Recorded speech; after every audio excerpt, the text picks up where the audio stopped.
ಸಾಧನವನ್ನು ರೈತರು ಬೆಳೆಸ್ಕೊಂಡಿದ್ದಾರೆ. ಸೊ ಅದನ್ನ ಹೇಗಿದೆ ಅಂತ ನೋಡೋಕ್ಕೋಸ್ಕರ ರಿವ್ಯೂ ಮಾಡೋದಕ್ಕೋಸ್ಕರ ಬಂದಿದ್ದೀವಿ ನಾವು.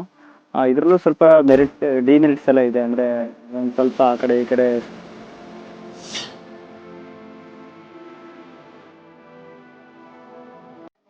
ನಮಸ್ಕಾರ, ಕೃಷಿ ಮಿತ್ರ ಯೂಟ್ಯೂಬ್ ಚಾನಲ್ಗೆ ಸ್ವಾಗತ ಸುಸ್ವಾಗತ.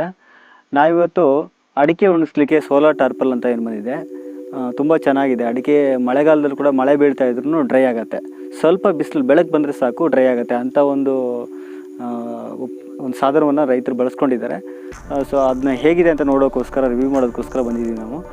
ಇದರಲ್ಲೂ ಸ್ವಲ್ಪ ಡಿಮೆರಿಟ್ಸ್ ಎಲ್ಲ ಇದೆ. ಅಂದರೆ ಒಂದು ಸ್ವಲ್ಪ ಆ ಕಡೆ ಈ ಕಡೆ ಸೋಲಾರ್ ಶೀಟ್ ಬರುತ್ತೆ, ಅದನ್ನು ಹಾಕಿಲ್ಲ.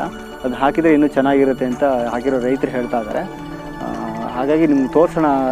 ಅಡಿಕೆ ಬೆಳೆಗಾರ ರೈತರು ಏನಿದ್ದೀರಿ, ನೀವು ಮಳೆಗಾಲದಲ್ಲಿ ಅಡಿಕೆಯನ್ನು ನೆಲದ ಮೇಲೆ ಹಾಗೆ ಮಳೆಯಲ್ಲೇ ಒಣಸೋದ್ರಿಂದ ಏನಾಗುತ್ತೆ ಅಂದರೆ ಅಡಿಕೆ ಸಿಪ್ಪೆ ಹಾಳಾಗಿ ಒಳಗಡೆ ಅಡಿಕೆ ಕಪ್ಪಾಗಿ ಅದಕ್ಕೆ ಡಿಮ್ಯಾಂಡ್ ಕಮ್ಮಿ ಆಗುತ್ತೆ. ಸೊ ಈ ಥರದೊಂದು ಮಾಡಿಕೊಂಡ್ರೆ ನೀವು ನಿಮ್ಮ ಅಡಿಕೆಯನ್ನು ಒಳ್ಳೆ ರೀತಿಯಲ್ಲಿ ಒಣಗಿಸ್ಕೋಬೋದು ಮತ್ತು ಒಳ್ಳೆ ರೀತಿಯ ರೇಟನ್ನು ಕೂಡ ತೊಗೊಳ್ಬೋದು. ಇಲ್ಲಾಂತಂದರೆ ಏನಾಗುತ್ತೆ, ಅಡಿಕೆ ಚೆನ್ನಾಗಿಲ್ಲ ಅಂತ ಹೇಳಿದರೆ ಒಳ್ಳೆ ರೇಟ್ ಸಿಗೋದಿಲ್ಲ ನಿಮಗೆ. ಹಾಗಾಗಿ ಇದ್ರ ಹೇಗೆ ಮಾಡಿದ್ದಾರೆ ಅನ್ನೋದನ್ನ ತೋರಿಸ್ಕೊಡ್ತೀವಿ, ಬನ್ನಿ ಸ್ನೇಹಿತರೆ. ಅದಕ್ಕಿಂತ ಮುಂಚೆ ನೀವು ನನ್ನ ಚಾನಲ್ಗೆ ಸಬ್ಸ್ಕ್ರೈಬ್ ಆಗಿಲ್ಲ ಅಂದರೆ ಈ ಕೂಡಲೇ ನಮ್ಮ ಯೂಟ್ಯೂಬ್ ಚಾನಲ್ನ ಸಬ್ಸ್ಕ್ರೈಬ್ ಮಾಡ್ಕೊಳ್ಳಿ. ಕೃಷಿ ಮಿತ್ರ ಅಂತ ಯೂಟ್ಯೂಬ್ ಚಾನಲ್ ಸಬ್ಸ್ಕ್ರೈಬ್ ಮಾಡ್ಕೊಳ್ಳಿ. ಹಾಗೆ ಪಕ್ಕದಲ್ಲಿರುವ ಬೆಲ್ಲೈಕನ್ ಕೂಡ ಪ್ರೆಸ್ ಮಾಡಿ ಅಂತ ಹೇಳ್ತಾ ವಿಡಿಯೋನ ಶುರು ಮಾಡ್ತಿದ್ದೀವಿ. ಬನ್ನಿ ಸ್ನೇಹಿತರೆ. ಇಲ್ಲೇ ನೋಡ್ತಾ ಇದ್ದರೆ ಇದಕ್ಕೆ ಸೇಮ್ ಇಲ್ಲಿ ವೈಟ್ ಟಾರ್ಪಲ್ ಏನು ಕಾಣಿಸ್ತಾ ಇದೆಯಲ್ಲ, ಇದೇ ಥರದ್ದು ಸಿಗುತ್ತೆ. ಬಟ್ ಇದ್ರ ಕಾಸ್ಟ್ ಜಾಸ್ತಿ ಆಗುತ್ತೆ ಅಥವಾ ಸಿಕ್ಕಿಲ್ಲ ಅನ್ನೋ ಕಾರಣಕ್ಕೆ ಇದನ್ನು ಯೂಸ್ ಮಾಡಿಲ್ಲ ಅವರು. ಇದು ಯೂಸ್ ಮಾಡಿದ್ರೆ ಚೆನ್ನಾಗಿರುತ್ತೆ ಅಂತ ಏನು ಉಪಯೋಗಿಸಿರೋ ರೈತರು ಹೇಳ್ತಿದ್ದಾರೆ. ಒಳಗೆ ಹೇಗೆ ಮಾಡಿದ್ದಾರೆ ಅಂತ ನೋಡ್ಕೊಳ್ಳೋಣ. ಇದು ಇಲ್ಲಿ ಒಳಗೆ ಹೋಗಲಿಕ್ಕೆ ಇದ್ದದ್ದೇ ಅದಾದ ಟಾರ್ಪಲ್ ತೊಗೊಂಡ್ರೆ ಇಲ್ಲಿ ಜಿಪ್ ಇರೋದೆಲ್ಲ ಸಿಗುತ್ತೆ ಅಂತ ಹೇಳಿದ್ದಾರೆ ರೈತರು, ಉಪಯೋಗಿಸಿರೋ ರೈತರು. ಇದು ಅದ್ರ ಬದಲಾಗಿ ಆಲ್ಟರ್ನೇಟ್ ಆಗಿ ಗೊಬ್ಬರ ಚೀಲದಲ್ಲಿ ಮಾಡ್ಕೊಂಡಿದ್ದಾರೆ. ಒಳಗಡೆ ಹೇಗಿದೆ ಅಂತ ಬನ್ನಿ.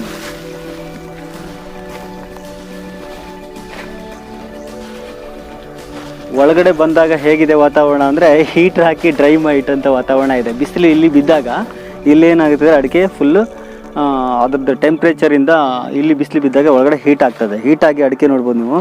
ಮಳೆಯಲ್ಲಿ ಒಣಸಿರೋ ಅಡಿಕೆ ಈ ಥರ ಕಪ್ಪಾಗ್ಬಿಡತ್ತೆ. ಅದ್ರ ಈ ಥರ ಯಾವಾಗ ಕಪ್ಪಾಯಿತು ಅದ್ರ ಡಿಮ್ಯಾಂಡ್ ಕಮ್ಮಿ ಆಗ್ತಾ ಹೋಗುತ್ತೆ. ಹಾಗಾಗಿ ಇದ್ರ ಒಳಗಡೆ ಫಸ್ಟ್ ಸ್ಟಾರ್ಟಿಂಗಲ್ಲಿ ಅಡಿಕೆ ತೋಟದಲ್ಲಿ ಬಿದ್ದ ತಕ್ಷಣ ತಂದು ಇದ್ರೊಳಗೆ ಹಾಕಿದರೆ ಒಳ್ಳೆ ರೀತಿಯಲ್ಲಿ ಡ್ರೈ ಆಗುತ್ತೆ.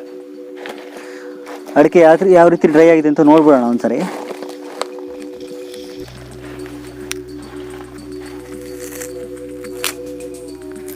ನೋಡಿ, ಮಳೆಯಲ್ಲಿ ಬಿಟ್ಟಿದ್ರೆ ಫಸ್ಟ್ ಸ್ಟಾರ್ಟಿಂಗಲ್ಲಿ ಇವರು ಇದು ಮಾಡಬೇಕಿದ್ರೆ ಮೊದಲು ಮಳೆಯಲ್ಲಿ ಬಿಟ್ಟಿದ್ದಾರೆ. ಮಳೆಯಲ್ಲಿ ಬಿಟ್ಟಿರೋದ್ರಿಂದ ಏನಾಗಿದೆ, ಸ್ವಲ್ಪ ಕಪ್ಪಾಗಿದೆ. ಸ್ಟಾರ್ಟಿಂಗಲ್ಲೇ ಹಾಕಿದರೆ ಈ ಸಿಪ್ಪೆ ಪದರ ಏನಿದೆ ಇದು ಹಾಳಾಗಿ ನೆಂದು ಕೊಳೆತು ಹಾಳಾಗ್ಬಿಡುತ್ತೆ. ಇದು ಯಾವಾಗ ಕೊಳೆತು ಹಾಳಾಗುತ್ತೆ, ಇಲ್ಲಿ ಅಡಿಕೆ ಕಪ್ಪಾಗುತ್ತೆ. ಹಾಗಾಗಿ ಈ ಥರದೊಂದು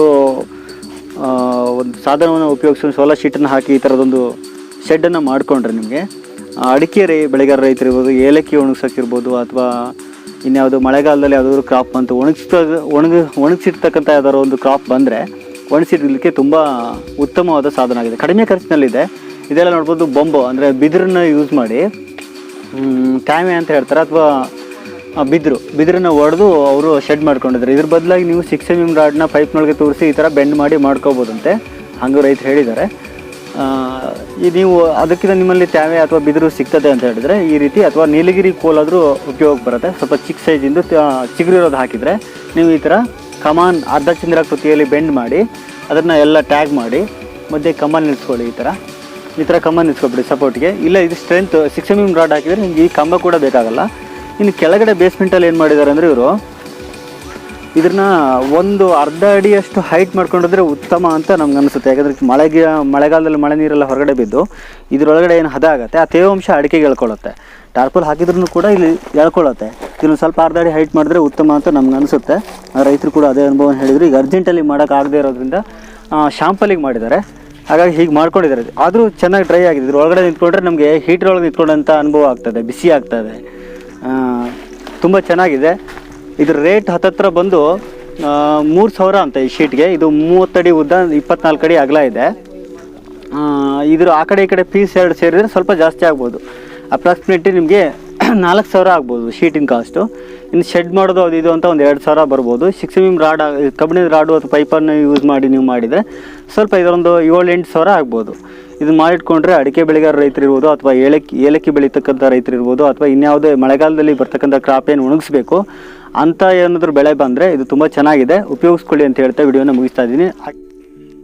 ಈ ಮಾಹಿತಿಯನ್ನು ಶಿವಮೊಗ್ಗ ಜಿಲ್ಲೆಯ ಸಾಗರ ತಾಲೂಕಿನ ಬಾರಂಗಿ ಹೋಬಳಿಯ ಪಾರ್ಶ್ವನಾಥ್ ಜೈನ್ ಅವರ ಮನೆಯಲ್ಲಿ ತಿಳಿದುಕೊಳ್ಳಲಾಯಿತು. ಅವರಿಗೆ ತುಂಬು ಹೃದಯದ ಧನ್ಯವಾದಗಳನ್ನು ಈ ಮೂಲಕ ಕೃಷಿ ಮಿತ್ರ ಯೂಟ್ಯೂಬ್ ಚಾನಲ್ ಕಡೆಯಿಂದ ಅರ್ಪಿಸಿದ್ದೇವೆ. ನೀವಿನ್ನು ನಮ್ಮ ಚಾನಲ್ನ ಸಬ್ಸ್ಕ್ರೈಬ್ ಆಗಿಲ್ಲ ಅಂದರೆ ಈ ಕೂಡಲೇ ಸಬ್ಸ್ಕ್ರೈಬ್ ಮಾಡೋದನ್ನು ಮರಿಬೇಡಿ ಅಂತ ಹೇಳ್ತಾ ವಿಡಿಯೋನ ಮುಗಿಸ್ತಾ ಇದ್ವಿ. ಹಾಗೆ ವಿಡಿಯೋ ಇಷ್ಟ ಆದರೆ ಶೇರ್ ಮಾಡಿ ಅಥವಾ ಲೈಕ್ ಮಾಡಿ ಅಂತ ಹೇಳ್ತಾ ವಿಡಿಯೋನ ಮುಗಿಸ್ತಾ ಇದ್ವಿ. ಜೈ ಹಿಂದ್, ಜೈ ಕೃಷಿಕ.